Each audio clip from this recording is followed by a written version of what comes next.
Just as President Zelenskyy is about to meet with President Trump and other European leaders, sirens have just sounded across his country's capital city of Kyiv, signaling another possible attack from Russia. Let's get out to Robert Sherman, who was live in Kyiv. And Robert, you shot that video just moments ago.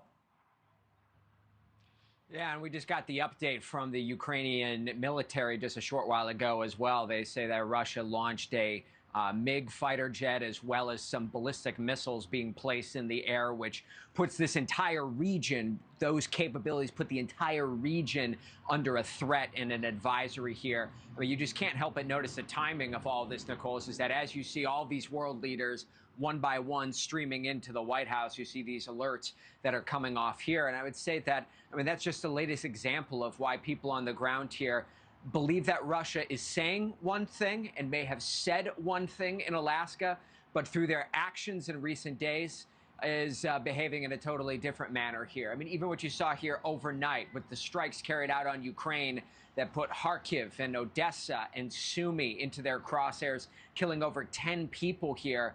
This is why people on the ground here don't necessarily buy when Russia says publicly that they are looking to wind down the war and looking for a road to peace here. What they do believe is that Russia would like is for a total Ukrainian surrender. And I can tell you that that is an important distinction to make on the ground here, Nichole, is that people here do want peace. They do want to see the war end.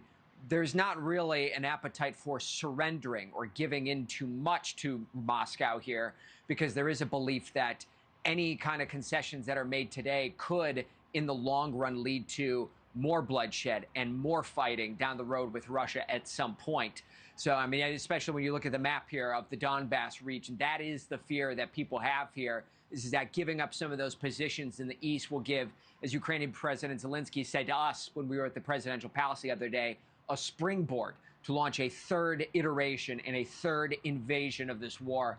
That's what people are most afraid of, which is why there's been such a focus here on security guarantees that could come from NATO, from the European partners, or from the United States in the future here. Nichole.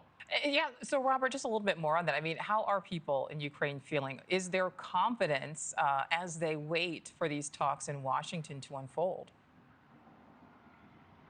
No, there really isn't. There really isn't much confidence that much of anything is going to come out of this, because they hear where the public rhetoric is, and they don't see it as likely right now that Ukraine is going to get all the security guarantees that they would need in order to feel safe for the long-term future. So that's why people don't think much will come out of these conversations. Nichole. Robert Sherman on the ground for us there in Kyiv. Thank you. Thank you for watching. Subscribe below and download our NewsNation app right now on your phone, and you will get fact-based, unbiased news for all Americans.